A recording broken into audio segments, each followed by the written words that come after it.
Ahojte priatelia, dnes si ukážeme, ako finalizujem banner.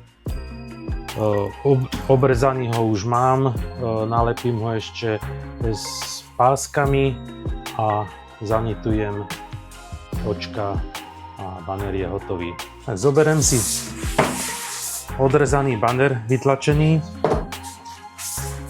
otočím na druhú stranu, zoberiem pásku, obojstrannú lepiacu určenú na lepenie banerov.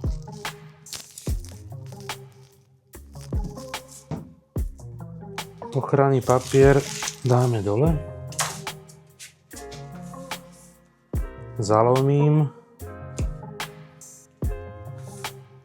s gumeným valčekom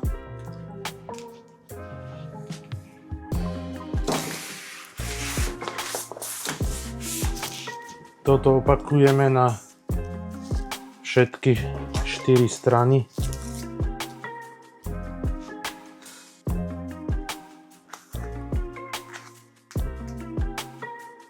A s valčekom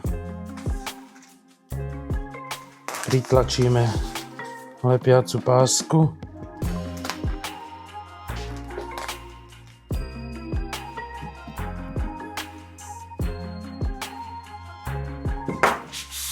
To isté spravíme aj na poslednej 4. strane.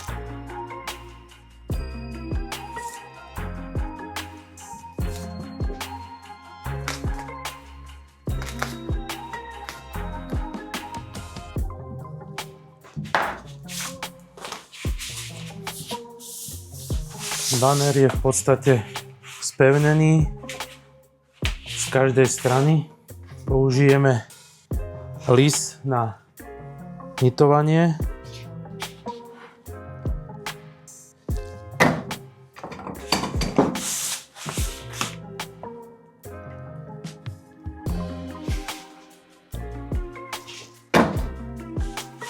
Na takéto malé banery v podstate stačia 4 očka, netreba.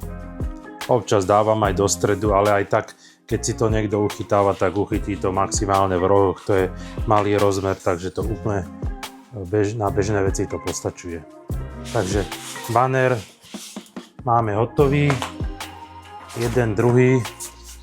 Môžeme ho dozdať zákazníkovi. Čaute.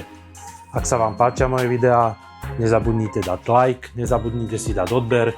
Vidíme sa aj na budúce, či už pri cestovateľských videách alebo pri týchto ďalších technických mojich videách. Ahojte.